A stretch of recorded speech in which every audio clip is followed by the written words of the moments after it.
नमस्कार, आप देख रहे हैं न्यूज़ वन इंडिया। मैं हूं आपके साथ पंकज यादव। करते हैं बुलेटिन की शुरुआत लखनऊ के साथ, जहां पर अयोध्या मामले में सियासी राजनीति तेज हो गई है। जहां पर अयोध्या मामले में सपा को संसद में घेरेगी बीजेपी।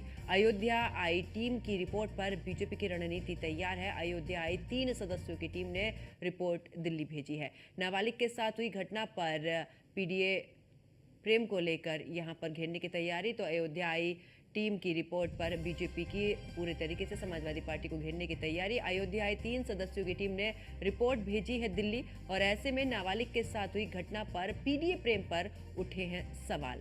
और इतना ही नहीं, आपको ये बता दें कि अयोध्या सांसद के आरोपी से नजदीकी मुद्दा बनाएगी यहां पर बीजेपी, जिसको लेकर अयोध्या गैंगरेप मामले में राजनीति अब तेज हो चुकी है।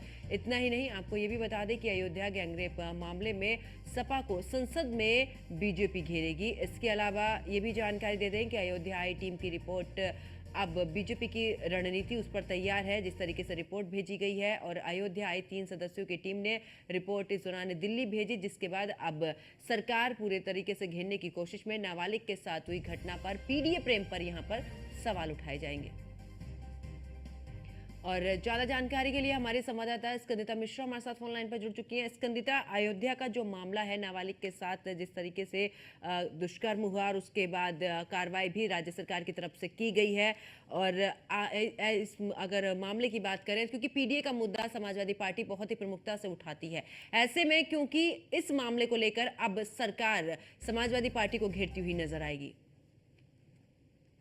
मामले में समाजवादी पार्टी को संसद में घेरेगी भारतीय जनता पार्टी। और अयोध्या में जिस तरीके से जो हुआ था उसके बाद में अखिलेश यादव ने लगातार ट्वीट करके निशाने साधे थे। उन्होंने ट्वीट के जरिए उन्होंने लगातार सरकार से कहा था, लगातार उन्होंने कहीं ना कहीं इनडायरेक्ट वे में केशव प्रसाद मौर्य पे कई बार निशाना साधा। और उन्होंने यहाँ तक ये भी कहा कि डीएनए टेस्ट कराना चाहिए, जिसपे अब कहीं ना कहीं भारतीय जनता पार्टी उनको सदन में घेरती हुई नजर आएगी। अयोध्या आई टीम की जो रिपोर्ट है उससे भाजपा की जो रणनीति है वो तैयार हो रही है। अयोध्या आई 3 सदस्यों की टीम ने रिपोर्ट भेजी है दिल्ली, और अब अयोध्या प्रकरण में राजनीति कहीं ना कहीं जो है वो शुरू हो गई। हम 3 दिनों से देख रहे हैं किस तरीके से अयोध्या प्रकरण में राजनीति हो रही है। पिछले समाज की नाबालिग बच्ची थी, और पीडीए की जो बात जो कि लगातार समाजवादी पार्टी करती है, तो ऐसे में कहीं ना कहीं उनके ऊपर सवाल तो खड़े होंगे, क्योंकि लगातार पिछड़ा दलित अल्पसंख्यक की लड़ाई लड़ते लड़ते उन्होंने लोकसभा चुनाव 2024 जीता था समाजवादी पार्टी ने। और अब जब पीड़ित लड़की के साथ में जो कि पिछड़ा वर्ष से ही आती है, उसके साथ में अगर अयोध्या का ये पूरा मामला है,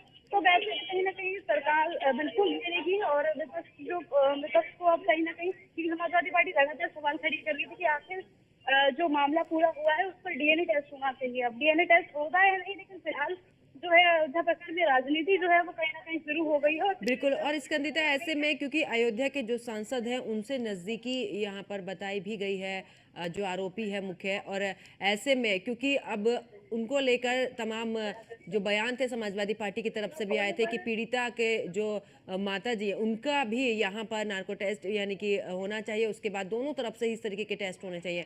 आखिरकार ये सब मुद्दे भी आज उठाए जा सकते हैं। देखिए, तमाम मुद्दे उठाए जाएंगे, क्योंकि बिल्कुल लगातार समाजवादी पार्टी सवाल खड़े कर रही थी। ना सिर्फ समाजवादी पार्टी बल्कि फैजाबाद से जो सांसद हैं अवधेश प्रसाद जीत कर आए हैं, सांसद बने हैं, वो भी लगातार ये कह रहे हैं कि इस पर कठोर कार्रवाई होनी चाहिए, लेकिन टेस्ट होने चाहिए, डीएनए टेस्ट होने चाहिए, नार्कोटिक्स टेस्ट होने चाहिए। चाहे पीड़िता की बात की जाए, उसकी माँ की बात की जाए, उसको लेकर लगातार ये कह रहे हैं। समाजवादी पार्टी के तमाम सांसद विधायक ये कहते हुए नजर आते हैं कि बीएचयू में जब घटना हुई थी तब क्या हुआ था। तो इस तरीके से वो लगातार सरकार पर हमलावर है, और सरकार की बारी है जब विपक्ष से सवाल पूछने की। बिल्कुल। और इसके ऐसे में सवाल बीजेपी ही नहीं, अगर बीएसपी की बात करें तो इस दौरान मायावती ने भी सवाल उठाया। उन्होंने भी कहा कि आखिरकार जिस समय पर आपके सरकार थी उस समय पर अगर इस तरीके के मामले थे तो आपने कितने आरोपियों के यहाँ पर टेस्ट कराए। ऐसे तमाम सवाल जो हैं वो उठाए जा रहे हैं। तो आज एक बार फिर से गहमा गहमी का नजारा देखने को मिलेगा। जी देखिए, बिल्कुल मायावती ने भी सवाल खड़े करे थे। उन्होंने भी ट्वीट के जरिए लिखा था कि इस पर जांच होनी चाहिए, लेकिन जिस तरीके से समाजवादी पार्टी ट्वीट के जरिए डीएनए कराने की बात कर रही है, नार्कोटिक टेस्ट कराने की बात कर रही है, तो ऐसे मायावती ने भी सवाल खड़े करे थे कि वो अपनी सरकार में बताएं, अपनी सरकार में कितने रेप पीड़ितों के खिलाफ कार्रवाई की थी, कितने लोगों के खिलाफ उन्होंने जांच की थी, और कितनों का डीएनए टेस्ट कराया था। इस तरीके से मायावती ने सवाल खड़े, और न सिर्फ मायावती ने बल्कि भारतीय जनता पार्टी के लोग भी तमाम कह रहे हैं कि जिस पीडीए की लड़ाई समाजवादी पार्टी लड़ रही है, अब वो पीडीए प्रेम कहाँ है।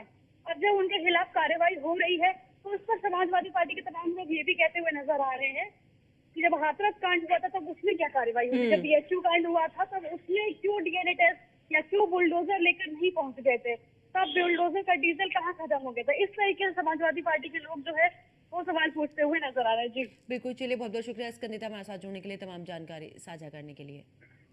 तो देखिए, लखनऊ की अगर बात करें, यहाँ पर अयोध्या गैंग रेप मामले में सपा को संसद में घेरेगी बीजेपी। इतना ही नहीं, आपको ये भी जानकारी दे दें कि अयोध्या आई टीम की रिपोर्ट पर बीजेपी की रणनीति इस दौरान तैयार है और तमाम सवाल यहाँ पर बीजेपी की तरफ से उठाए जाएंगे कि आखिरकार जिन मुद्दों को यहाँ पर समाजवादी पार्टी उठा रही है, जिन बातों को लेकर बयान दे रही है, उन्हीं सबको आज बीजेपी यहाँ पर मुद्दा बनाएगी।